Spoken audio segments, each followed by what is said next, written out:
It's Cockatoo live. Peach says, "What are you doing down there, Peach? You playing with your foot?" Peach says, "Hi, Peach." Pippa, pip pip pip pip pip pip Pippa. That's right, Pippa. You say that's right. That's right. You could? You could say that? Yeah.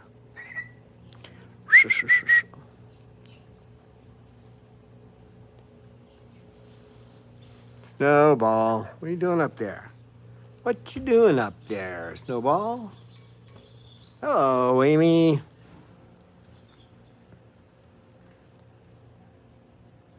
Pip, can you say hello, Amy? You say at least say that's right. Hi, Peach. Hi, Aaron. Peaches, you say hello. Peach is gonna say hello. No, not now. Maybe later. Okay. Peaches. Peaches.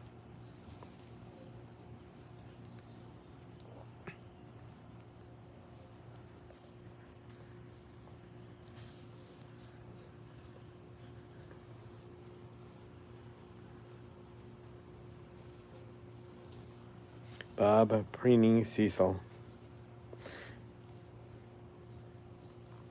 Just another way of saying a little bit of rest for my feet. Right, Cecil? You can't attack my feet when you're being preened. Nope.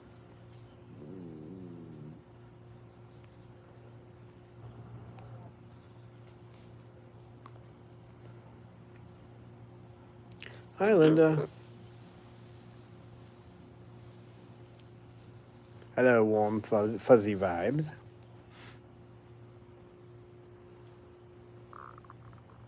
Babalu's giving warm, fuzzy vibes right now. He's preening old Cecil. Cecil isn't that old, though. He's kind of a young bird. Aren't you? Yep.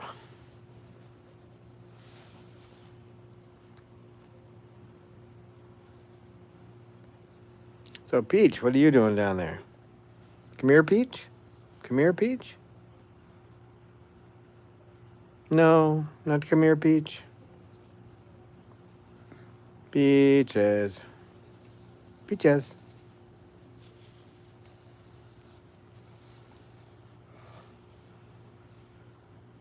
Hi, Lisa.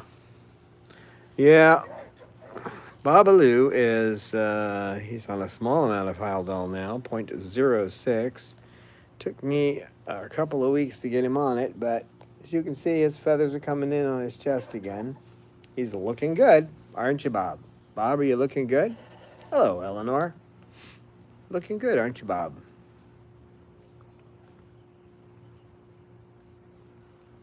Where Bob is different is normally with cockatoos, I will give them the dose based on their weight to start with, but I always test each bird to see how they'll react if they have to go on it. And his reaction of going on a normal dose was not good. So he only has to have a small amount, and he stops plucking. I also spray him down, which is good to do. You don't use any of those sprays that say that they're supposed to stop plucking. If a bird is wet, they don't generally pluck. So you could put anything in there as long as it doesn't hurt them and say it will stop them from plucking, and it will because it's wet. Right, Bob? What do you say, Bob? You see yourself? That's Babalu. That's the Babalu. That's the Babalu. You see the Babalu? Yeah, you do see the Babalu, don't you?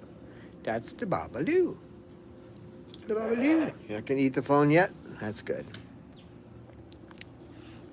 Cecil, what are you up to?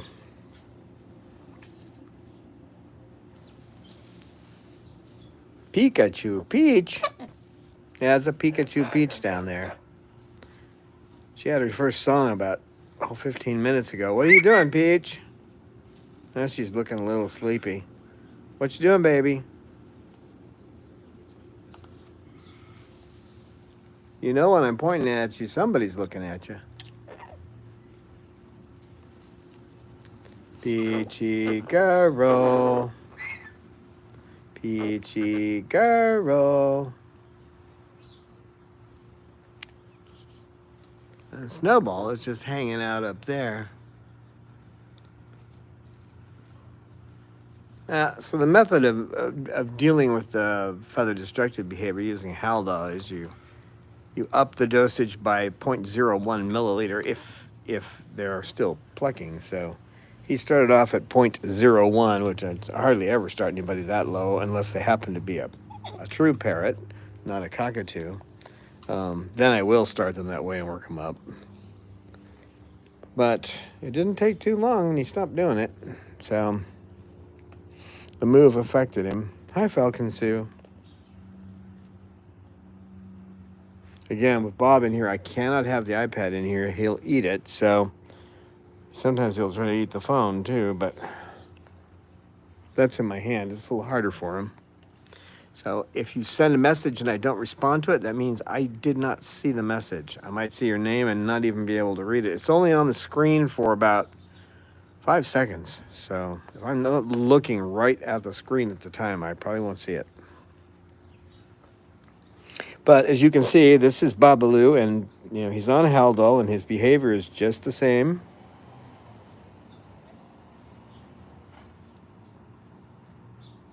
Hello, Christy. Yeah,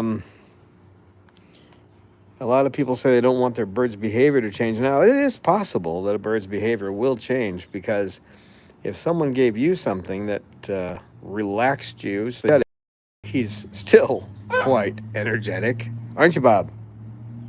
Bob? Yeah. Don't step on his foot, silly. So, as you can see, he's just the Babalu.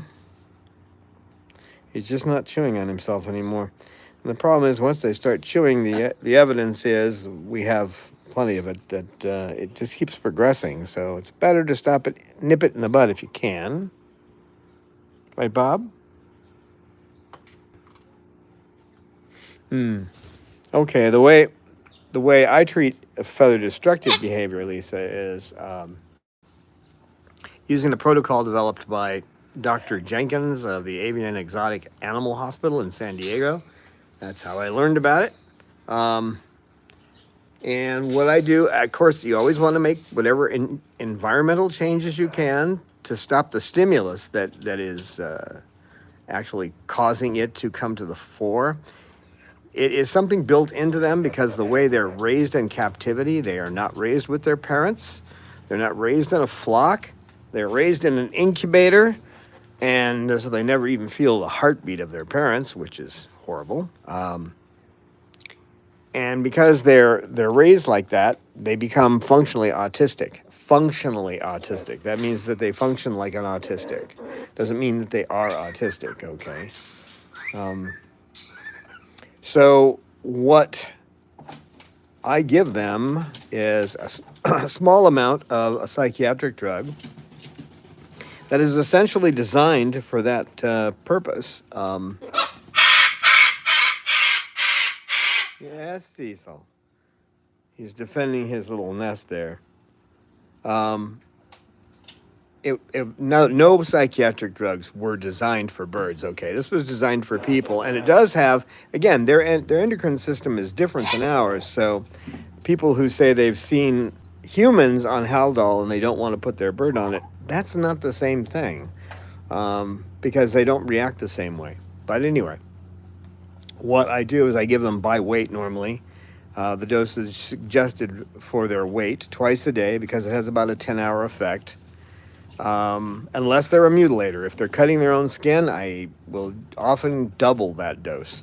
For cockatoos only, you give a very low dose to an Amazon or an African gray. You start low and work up. With most cockatoos, you want to start with the normal dose according to weight. Then you have to adjust it. If they're still plucking, every 2 days, you raise it by 0.01 milliliters. So, for example, the average umbrella cockatoo will take about 0.11 of the 2 milligram per milliliter concentrate of Haldol. So it's not very much, okay? If I were dealing with a, let's say a macaw, doesn't matter which one, but a macaw, I would start at 0.01 and work up. With an umbrella, I would just usually start right at 0.11. And 9 times out of 10, that'll do it.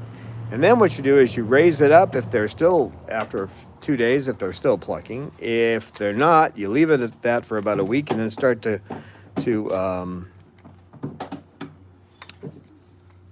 drop it by 0.01 until you find a baseline for that particular, behavior pattern. It changes in mating season and that kind of thing. Right, Pippa? Prozac has not proven effective against FTB, and you can see that in the Manual of Parrot Behavior by Lucier. The one that they recommend, and all the different psychiatric drugs listed there, the one that they recommend for feather destructive behavior is Haldol. Now, in humans, well, another channel may suggest it, but there's no evidence in anything I've seen, especially the Manual of Parrot Behavior does not suggest that for FTB. And I haven't had any luck with Prozac on anything, honestly, with any bird. But Haldol was developed for the same reason, okay, for humans. Okay, human goes to commit suicide, right? Quite frequently they will, cut their wrists. After they do that, they call 911. Now, why does someone who has this terrible anxiety, maybe it's from having Cecil chew their shoes, have this terrible anxiety, call 911? It's because when they inflict the pain on themselves, their normal endorphins, these are like the opiates of our own body, are released. So the anxiety goes away. So the feather destructive behavior starts as anxiety and fiddling with the feathers, and eventually they'll start pulling the feathers, and that pain that they get from yanking the feather or chewing near the base of the feather, Bob wants to talk, the pain they get releases their endorphins. This is the same cycle we see in humans who attempt to commit suicide and then call 911, okay? So it becomes basically a drug cycle. They drug themselves with their own endorphins.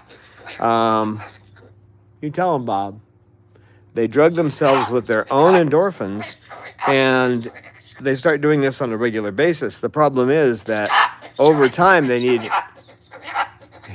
Hi, Bob. Silly bird. You silly bird. He's talking. Bob, yeah? Are you sure? Are you sure, Bob? I can't get a good view of your head. I just end up with your tail section. Babalu, you nut. You can talk.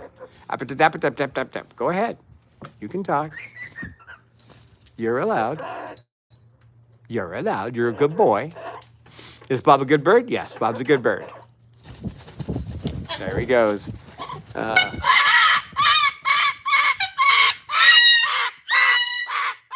Hey, don't chew my foot. You done, Bob? That's what Bob does when he gets wound up. Hey, Bob. Calm. Calm. Hey, that's enough. Enough. Calm. That's enough. Good boy. Bob. That's enough, boy. That's enough. Neighbors have heard enough now. Hi, Doris. So if you get the Manual of Parrot Behavior and look at the section on pharmacology, you could read the section they have on feather destructive behavior, but the person who wrote that wasn't aware of Haldol. So, but in pharmacology, you can see what the different drugs are listed for. And although Prozac is listed for anxiety, it is not a good drug for feather destructive behavior. We haven't had any luck with it. And There's people who try all kinds of things. They think that by giving their bird something to lower the like dyslorelin to lower the hormone level in the body. Well, that's great if you want to stop egg production, okay, or maybe you want to reduce territoriality a little bit, but it doesn't normally do anything. Oh, you want to know how to spell it? The the brand is the name by the brand is HALDOL, and that's short for haloperidol, which is the actual chemical name. So.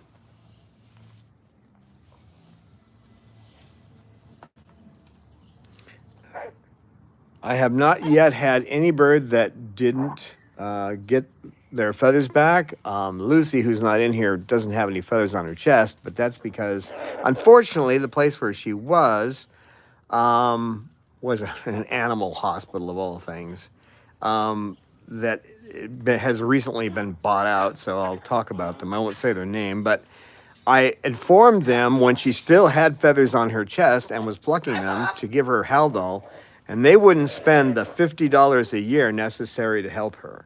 So now she doesn't have feathers there. She does have her primary and secondary feathers back, but she's always going to have a blank spot on her chest. So stop it. He is defending his nest, which is that thing over there. Cecil? You know, I can take that nest out of here.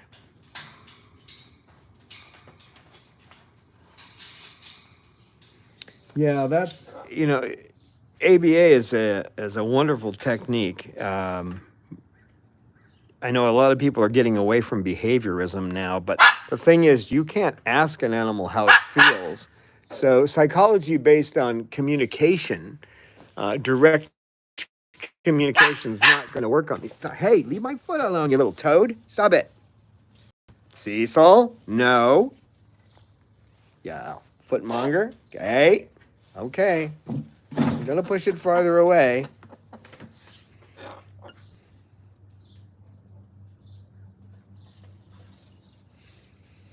Oh, how you trained to, Christy, how you trained to give medicine? Well, like any other training, it's going to be basically reward training. The only thing is with ABA, there's more to it than just reward training, okay? That's one facet of applied behavior analysis, but it's not everything.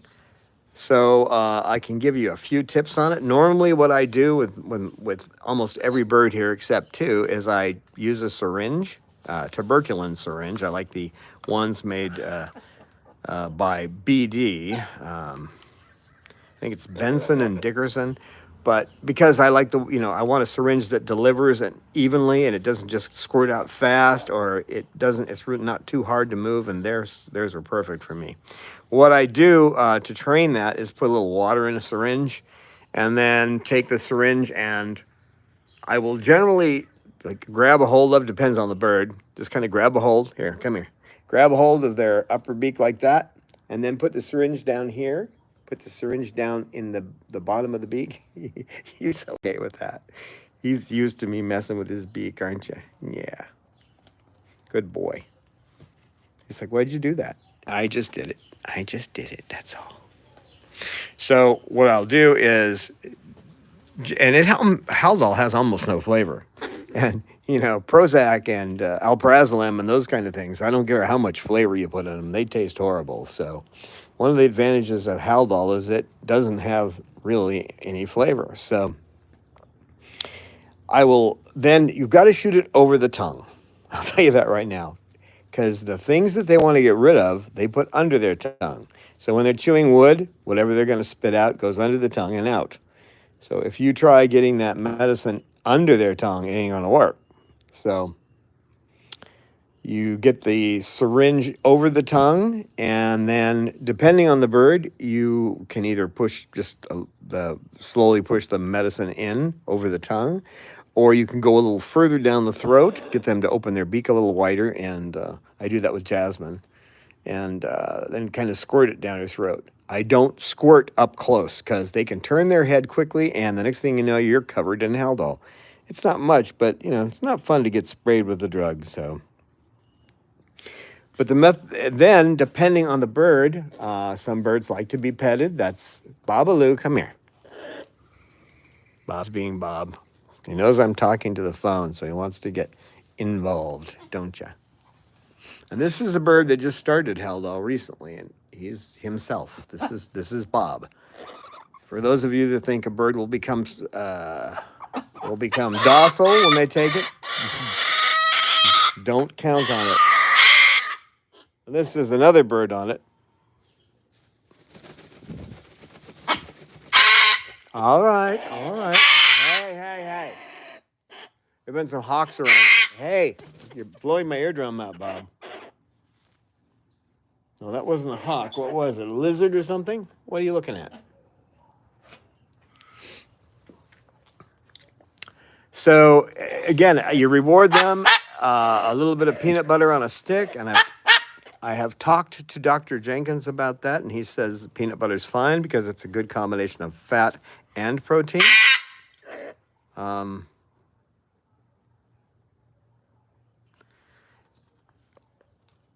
Yeah, warm fuzzy. That's true. People react that way, but you know you have to point it out. I pointed out to one lady who was telling me I won't give pellets to my birds. They taste terrible. I ate them. I was like, I just said, and you have about 3,300 taste buds, and a bird has roughly 300. So exactly why do you think you can taste what a dinosaur tastes?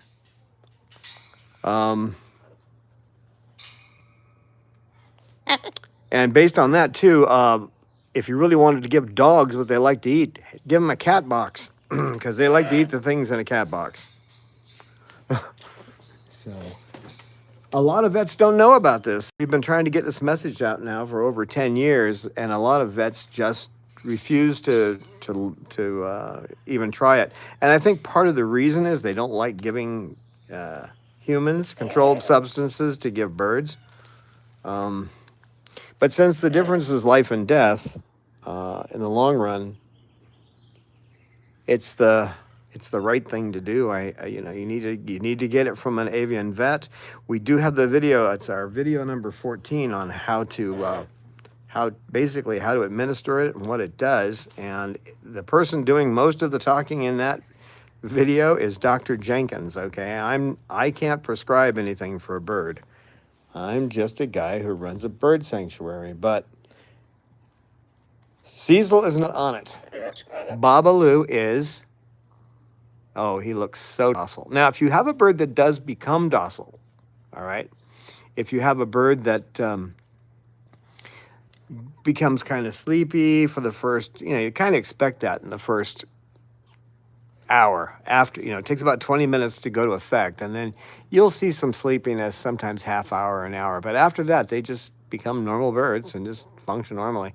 If you have a bird that's acting funny, that's kind of stumbling around a bit, we call that stereotypic behavior, or then you would just lower the dose until you get to the right point. So and the doses don't stay the same. So with the exception of Pippa, who's been on 0.09 for I don't know how long, and it seems to be perfect for her. Most of the birds here go up and down. Lorelei's been as high as 0.17 when she started ripping her feathers out after she came here. And she's been as low as 0.11 and as high as 0.17. Sugar has been as high as 0.23 and as low as 0.17. Unfortunately, the 0.17 sent her directly to the vet. Bob's going after the phone. That's a perfectly normal behavior. He's trying to get the phone out of my hands because I'm talking online. Babalu, stop it. Stop that now. Be a good boy. Bob is a good bird. We're not going to take the phone out of my hands. No, we're not. Babalu. Be good. He says, I am good. Yeah, he's on a mission now to get the phone. Oh, well, that's the way it goes. He's back to his normal self. When he first came here, he went, hey, you cut that out. Cut it out. You want to bite me? Go ahead. You want to bite me? Go ahead. That was not much of a bite. That was not much of a bite. That was not much of a bite. No, it wasn't. No, it wasn't. No, it wasn't. Bob's a good bird. Bob's a good bird. No, Bob's a good bird. Come here. Come here. Come on. Come here. Come on. Come down. Sit on my lap. Sit on my lap. So I turn this around. Babalu. See yourself? That's the Babalu. Babalu. Babalu. See, that's you. See, you're the star right now, Bob.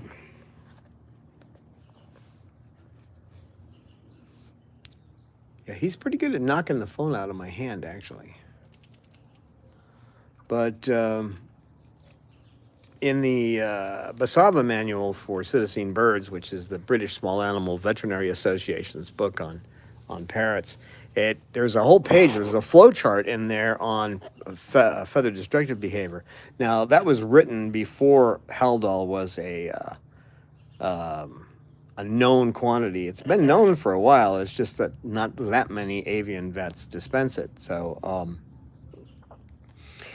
if you follow it all the way to the bottom on the flow chart, most birds end up either dying from blood loss or from infection who have this. So it was known back then how bad this was. And it was discovered by Dr. Jenkins after the industry, to see way back when, before they figured out how to breed these guys in captivity, when most of these birds were coming from the wild and they were being taken as adults from the wild. You're going to go after my foot again? No, come here. No, step up. No, you're not going to eat my shoe. No. This is nest territoriality, because that's his nest over there. Come here. Come here. See, my method of dealing with them is to bring them up and reward them for good behavior once they get up here.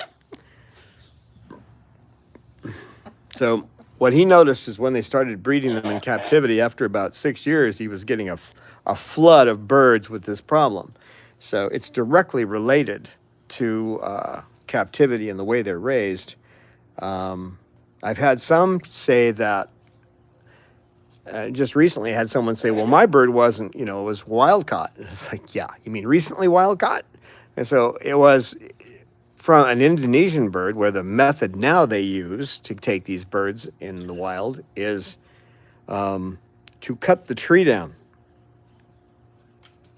So they cut the tree down and then they take the young, usually the young that haven't fledged yet, out of the nest. So yeah, so they miss steps in their development and they develop this problem as well. Most birds taken as adults from the wild who are part of a flock, which is hard to do, much harder to do than chopping the tree down. Humans, you gotta wonder, I mean, is it really worth it for $25, which is about all they get for one of these guys in Indonesia? But anyway, so birds that are taken in that way, that are taken, that missed stages in their development, they didn't get to stay with the flock, they didn't learn to fledge there, they're just babies that are taken into captivity, they end up with the same problem. So oh yeah, Carol, they get out every day. It's just, it gets hot here.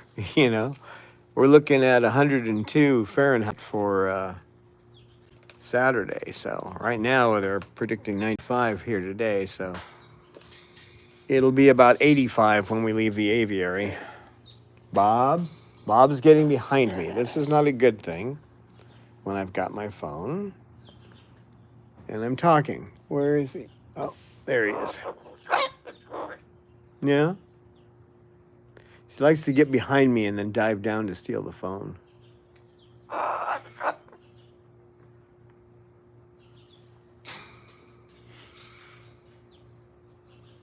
Yeah, if it's okay with my volunteers, I can come out. I do come out every day, but it's just that it's usually early in the morning. So, that's easy for you to say, right, Pippa?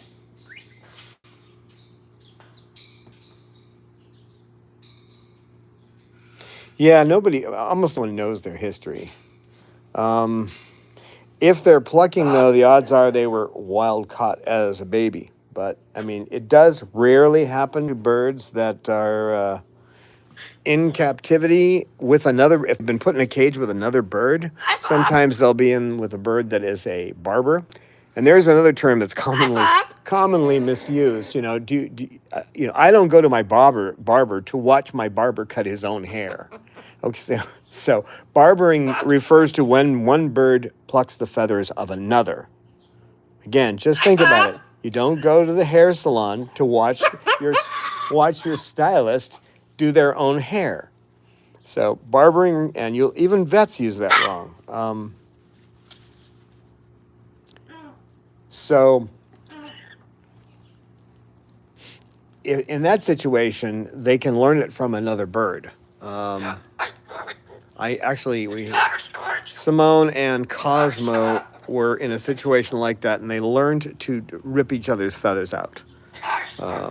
Simone is now somewhere where she's not with another umbrella, so she can't do that anymore.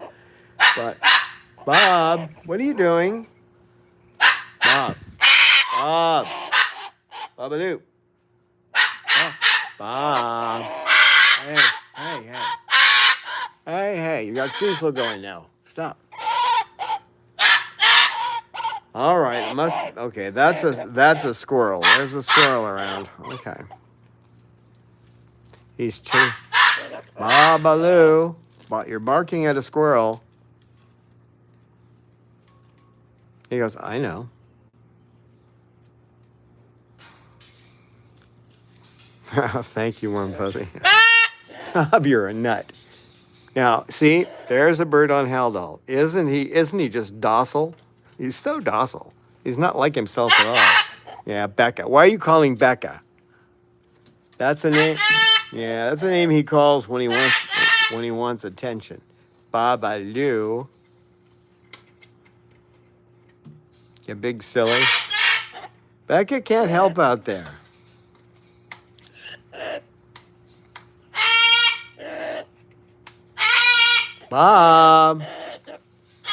Babalu. We also have a video. Babalu. Hello. Hey, let's stop yelling. Hey, Bob. Okay, let's get his attention. Let's see.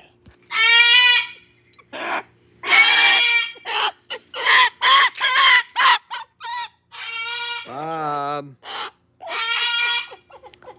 Okay, let's try something that'll work like a frisbee. You know what I'm doing. I mean, it's not like it's totally quiet in this neighborhood, but we don't need Bob screaming, do we, Bob? I know why you're doing it. You're doing it for the right reasons. Oh, don't do that to me. He knows I got the phone, so he gets a little threatening. But he's not going to hurt his dad. Are you? Are you? No, you're not. No. Big silly. Yeah, and it's funny on the barbering thing. I mean, you'll hear veterinarians say it. You won't hear Dr. Jenkins say that. He knows what barbering is, but you'll hear other veterinarians actually do it because it's become so common for people to say that. But you don't barber yourself. I do. I mean, I cut my own hair, but normally people don't barber themselves. They let the barber do it, right? Hi, Bob. Hi, Bob.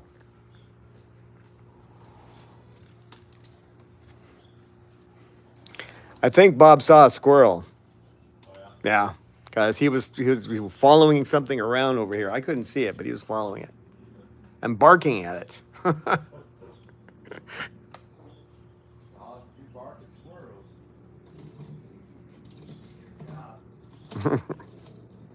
Silly boy.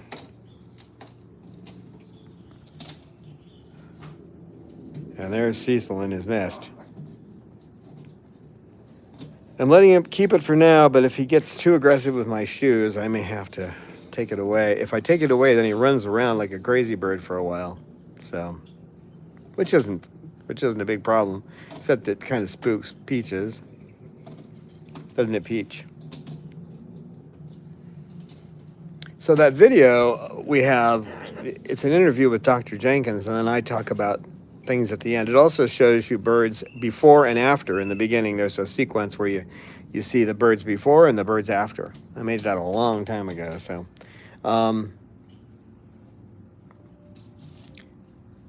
but there's also another video that is specifically up there just for veterinarians, and it doesn't have me in it. It is just Dr. Jenkins talking about it. So, yeah, I mean, I cleaned him up, but it doesn't take long. He's on a diet. He actually changed my mash. I put a lot more things in the mash now to keep it wet because they don't seem to, none of them seem to drink enough water. And I think part of that, this is just a guess on my part, is they like drinking from things that that drip, like water that drips off leaves or water fountains and things like that. And you know, when they have to bend their head, take a little sip, and then put their head back, it doesn't give them a lot of Babalu. What are you barking for?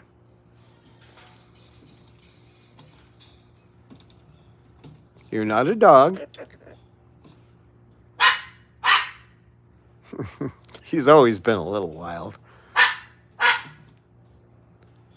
He just doesn't normally get that wild unless he can see people's faces on the screen. So, but today, I guess he's considering himself one of the people because he's by himself and only wants the phone.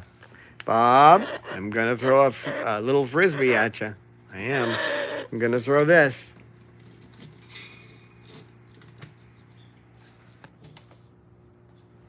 Silly boy. Yeah, I wish I could just let them talk all they want, but you know. Neighbors. Right, Bob? Oh, he's on high alert. I don't know what he's doing, but he's really on high alert. Oh, thanks, Amy, for the super chat. That must be for Bob being on high alert. It's not for Peaches sleeping. Peaches. She's been a little out of it today, unfortunately. She had 2 great days in a row, just active and doing stuff. And today she's only sang once. Peaches, do you have a song in there, Peach? No. Peaches. Come here, Peach. No. Yeah, I saw her preening a little bit. It's just she doesn't usually sit there with her eyes half closed. Not both. One maybe, but both, no. Peaches, little girl.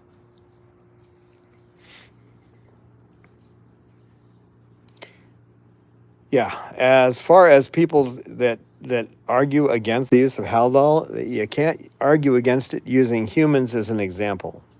An overdose on a human being will cause some really strange behaviors. And with anything other than a cockatoo, starting out with a high dose will make them act very strange. But if you start out low with an Amazon or an African gray, in fact, Murray, who was our African gray, she was on it, and she got all of her feathers back on her chest. And Dr. Jenkins says that quite frequently they'll come in red if they've been gone for a while, and they did. She had a red chest.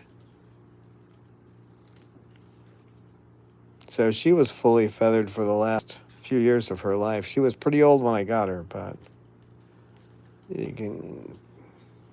it's hard to tell with these guys, but we knew that she had been with this older guy for, well, he was old. He was older when we found out about her. She was left behind. They took him away because he had dementia, and they left the bird. So yeah, they don't even have a cerebral cortex. So I mean, the drug does not affect them the same way, and the hormones that they have are not the same ones we have. So I mean, it works with them to give them haloperidol, but not so good with people. Although it will stop people from cutting their wrists, so I guess it has its advantages. It's the same kind of cycle, and it does manage to work, doesn't it, Pippa? That's right. Pippa's a special case because she swallowed lead.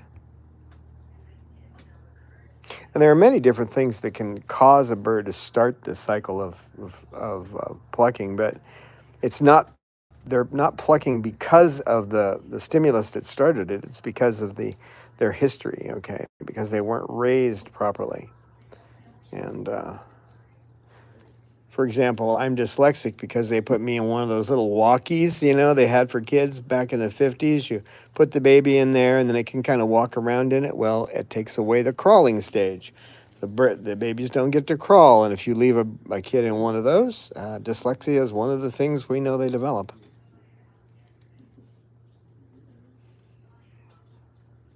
Could cause other things we don't know. But with birds, that tendency to rip into themselves, that's because we have breeders who make money by selling these guys.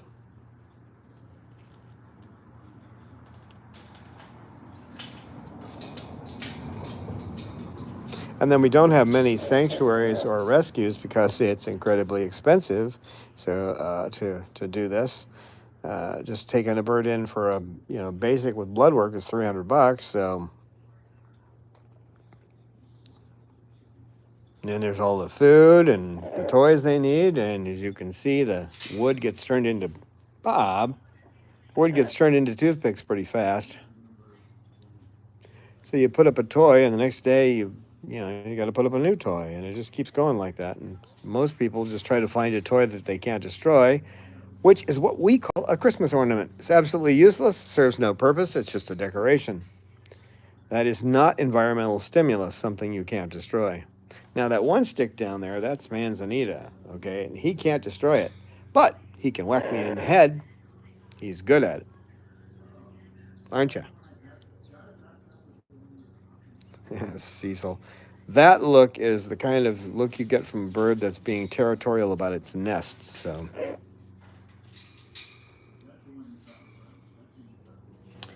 Yep, we have our Patreon site with Chloe's Sanctuary /Patreon. You can become a member here. You can send us money through PayPal. Any of those things will be helpful, especially after we had to have this move. And still dealing with a landlord who doesn't want to cough up our rental deposit.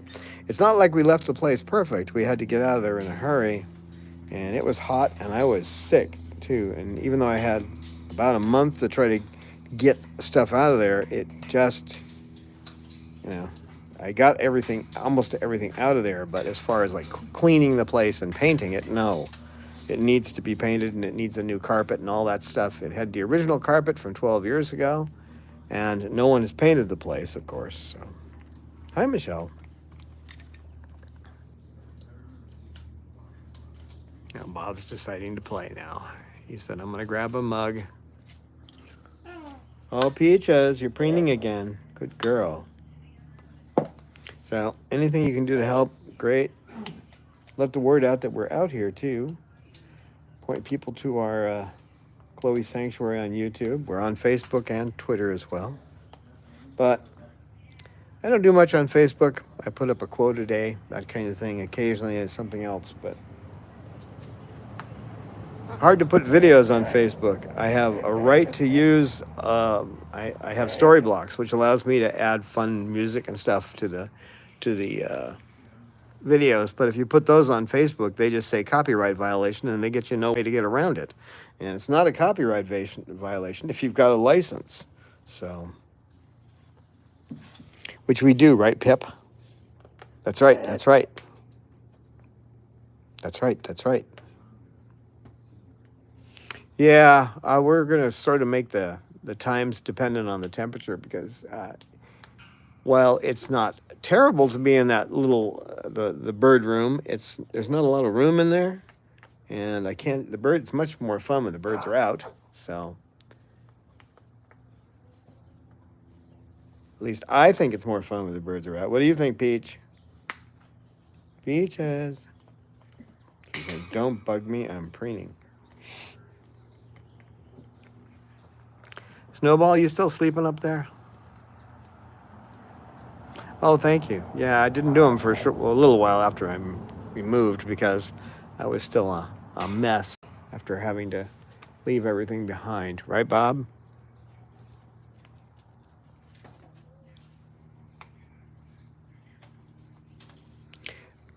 Bob was showing feather destructive behavior, but it's under control with Haldol now, and spraying him down like I do all the birds. But once the Haldol starts taking effect, then spraying them with mist helps even more. So.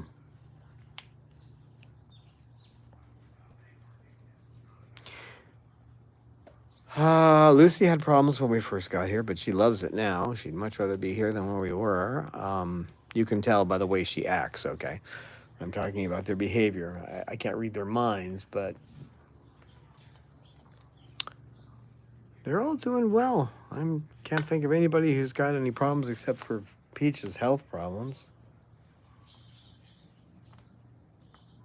Romeo's even been out here in the aviary a couple of times, and he's done fine. The thing about Romeo is he doesn't like me to pick him up. And he'll let me do it if there's nobody else around, if he can't go to somebody else. But, I've given him medicine. I've had to towel him a couple of times, and he just really doesn't want to deal with me. And because he's such a frightened bird, even ABA, it's a slow work on him. And it doesn't take much to set him off, so... By set him off, I mean get him scared again, because it's not like he's going to run over and bite me. He'll just run away from me. And just putting water and food in his cage, you have to be really polite to him. And in the morning when he gets his peanut butter with his medicine in it, he will... and I do put it in peanut butter. That's something I've failed to mention. If you're going to use peanut butter, don't use the so-called all-natural kind. You can choke on it. You want to use something like Skippy or Jif or something like that that's been made creamy, because if you don't, it can get stuck in their throat. And if you don't believe me, buy some natural peanut butter and try it. Take a little bit of it, try to eat it by itself. It catches in your throat and it makes it hard to swallow. So I learned that the hard way, okay? And I was giving syringes of water to Coco. Back before she passed away, she was the one that taught me not to use the all-natural. I should have figured it out on my own, but, You having fun ripping that up, Bob?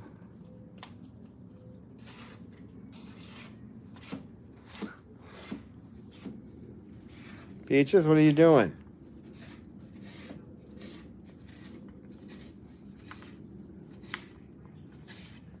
Peaches.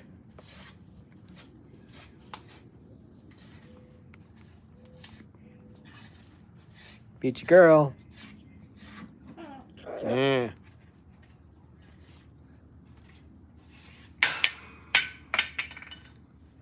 Thank you, Bob. That's just what I wanted, to be hit with a flying plastic toy. What's the... with me? Oh, okay. It's warming up, but it's not too warm yet. Looks like it's going to be about right. We'll go in about the time the meeting is, or the live stream is over. Let's mess with Cecil. Oh, he's having such a good time, but... Oh, he's going to mess with me. Did I say your name? Is that why you came out?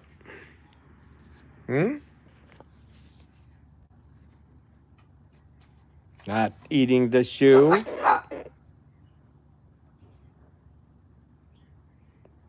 Cecil?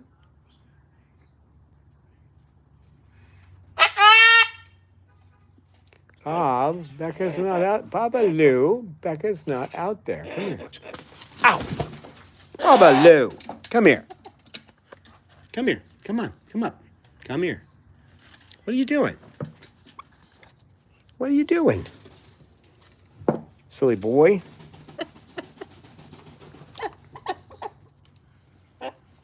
He gets a little hyper sometimes, don't you, boy?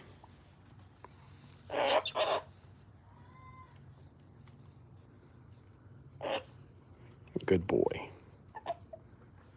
Bob's a good bird. Bob's a good bird. He's a good boy.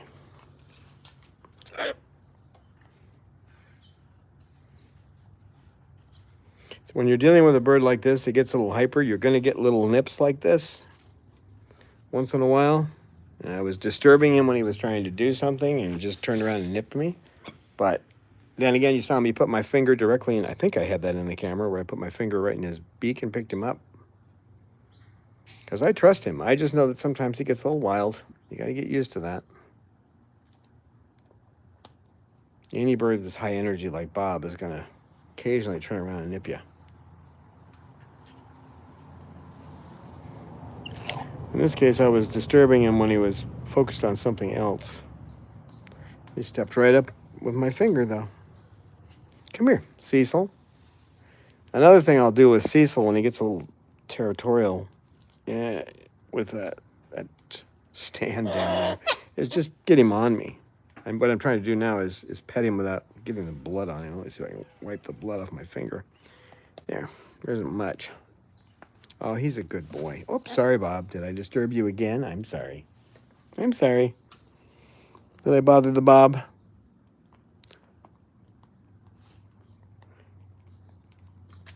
He's also more likely to nip at me if I am talking with the phone in my hand. He doesn't really care for that. So. But I trust the Bob because Bob's a good bird. He is a good bird.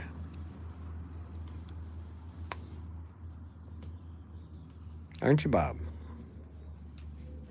Yeah, he didn't hurt me like I hurt myself yesterday. I'm digging around in a box. I had to take a bunch of boxes when move, like all the junk drawers and dump them into one big box. So I'm digging around trying to find a wipe-off marker. I needed something that I could mark onto some of these containers I had, so I knew what was in them. And finger went right into a razor blade, and there weren't supposed to be any razor blades that were open in there, but there were. Bob, are you doing that again? All right. I don't like, he just likes to do that. I don't know, he likes to stuff things into my legs of my shorts. Ah, Bob, you're a nut.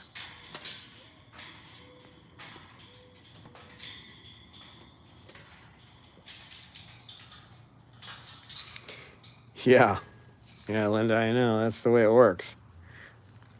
Some birds just don't like you talking. Now, he doesn't care. And Peaches wants to talk to people. But today, I think she knows because of the way I'm holding the phone, I have no idea. She would normally be over here if she can see her friends. And when we do our patron meetings, she can see the friends. So she'll be right over here begging to come up. But today she's not doing that, so somehow she knows. Bob, that's highly irritating. He's tickling me.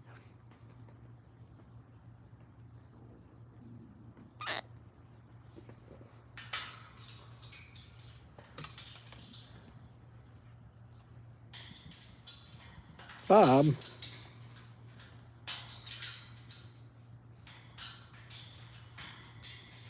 Yeah, the hardest thing to do when you get a nip or something is to not react. And that's what, if you can, that is always your best reaction, is to do nothing. Just act like nothing happened. And so what I did with him was immediately put my big index finger right into his beak and lift him up into my lap. And the worst thing I could have done is react to the fact that he nipped my little finger. Hard to do. Can't always do it. It depends on just how hard they bite you. But you have to get used to it, especially when you have to walk between an aviary and a house. If a bird were to bite, you do not want to release them, so you have to learn not to. And I'm sure that I'm not going to, no matter how hard I were to get. Actually, the one who would bite me is Lorelei, and that's only because she gets scared. She's more of a bird than any other bird here. And so she's easily frightened. And when I'm carrying her, I have to hold her feet tightly and speak sweetly to her. And if something were to frighten her, she would probably take a chunk out of me. And I have to hold on. I have to actually pull her closer. So I've practiced that. So when and if that happens, I'll be prepared for it with any bird. You can't really put an aviator harness on each one of them and take them out. That would take all day. I love aviator harnesses, but they're not made for quick, quick in and outs. So, right, little girl? Can you say that's right? That's right? That's right. That's right. Yeah, that's right.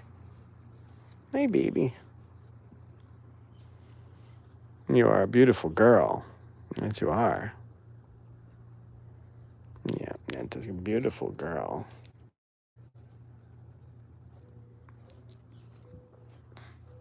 This is the one that likes lady fingers for breakfast. Well, they're still on the lady. Yeah. Yeah. I wish I knew why, but you don't need to know why to use applied behavior analysis. You just watch behavior and you work with it. Right, baby? Oh, and as a final note, I have two birds, Romeo and Babalu, that get their medicine in peanut butter. You can mix it into food, but you have to make sure that they eat all of it. So it's not one of those things that you can just mix it into their diet or put it in their water. I've heard of people doing that, and it does not work. You need to know what dose they're getting because you have to adjust it and all. You need to know well. The only exception I have to that is if somehow Sugar manages to blow some of it out of her beak, which she gets a lot, so sometimes she'll get that tongue just right and flip it out. I have to give her another complete dose at the same time. And the reason I have to do that is because if she doesn't get enough, like the time I got her down to 0.17, we're going to be at the vet if she lives, trying to clean her up. So she is not going to live if she doesn't get her Haldol. She did spit some out one time. She must have held it in there until I was gone. I try to give her peanut butter to make sure she swallows everything at the end and tilt her head up, because there's a lot of it in there. So I have to tilt her head up when I give her the peanut butter to try to make sure everything goes down. I did have one day where she chewed on her shoulder a little bit, the spot between the primary and secondary feathers. But Peaches used to be on Haldol. She's not on it now. You can see she is getting a little overzealous with her feathers, but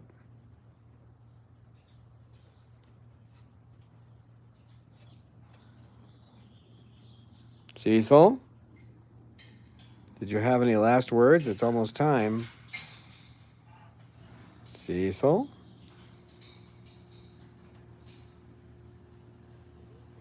Thanks, Aaron. I always feel like there's just more I could do. And when I give them medicine, I feel like Nurse Ratched from One Flew Over the Cuckoo's Nest. I almost want to wear one of those little hats. And this guy, he knows I'm giving him medicine because I have done those test doses on him before. So he knows that it's happening, but he can't figure out how. And I'm tricking him, so he watches me put a peanut butter on a stick, and then I walk out of the room. When I come back, I have the other stick with the medicine on it. And then I have to prime him by giving him just a little so he starts being interested in having peanut butter. I could give it to him if I had to orally, but I probably would have to towel him. Because that head, as you can see, is constantly moving. He's bouncing that head all over the place. If he doesn't want you to do something, he's going to stop you. If he can. And he's pretty good at it. Aren't you, Bob?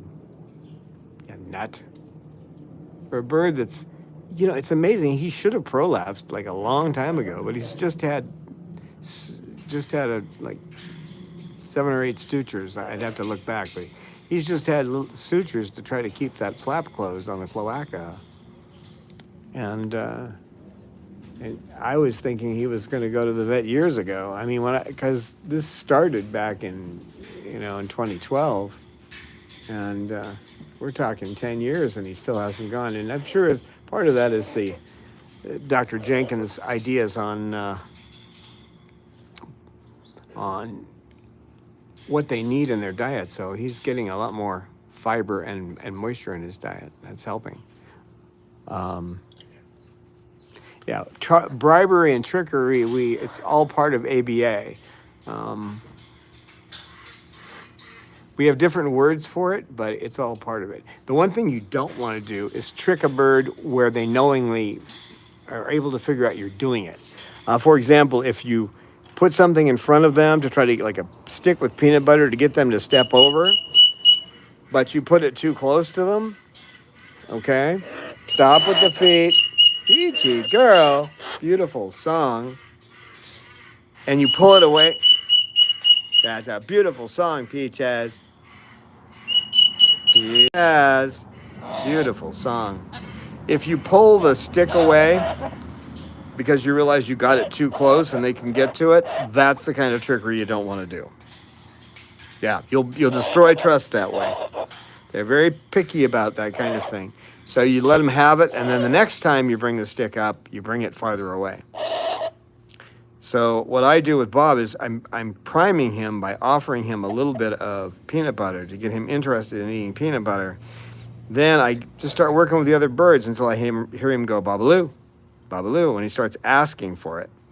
Then I take a stick and I walk over towards Cecil with the stick with a little bit of peanut butter, look at him, and then give it to Cecil. And then once Cecil has got it, then I come back, I make the switch. I fill a stick, I walk out of the room, and I walk back with the one that's got the medicine on it. So, and of course I have to mix it in and then cover it with peanut butter so you can't tell there's a difference in the color.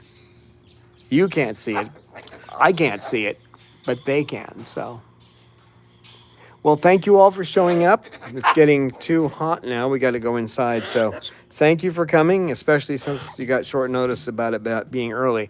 Just assume that it's going to be to be announced every time now. We're going to try to get you out in the aviary when we can. So instead of that small room. Right, Peach?